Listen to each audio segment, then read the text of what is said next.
বাপরে বাপ, কী জাম! দুপুর 2:30টা বাজে, 3 কিলোমিটার হাঁটার পরও এখনও কোথাও অবরোধ হচ্ছে, সেই স্থানে পৌঁছাতে পারলাম না। সামনে গিয়ে দেখা যাক কী নিয়ে অবরোধ হয়েছে। উফ, বিশাল জাম, 3 কিলোমিটার জাম। যাদের দূরে বাড়ি তাদের তো অবস্থা খারাপ, না পাচ্ছে এদিকে যেতে, না পাচ্ছে ওদিকে যেতে, গাছের তলায় বসে আছে ঠান্ডাতে। কিছু করার নেই, অবরোধস্থলে এসে পড়লাম।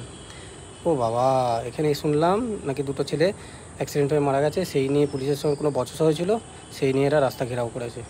যাই হোক, অনেকক্ষণ থাকার পর দেখতে পাচ্ছি কিছু হচ্ছে না। তারপর খানিক পর দেখতে পেলাম উকি দিয়ে যে 5টা র্যাপ আসছে, 5টা 6টা।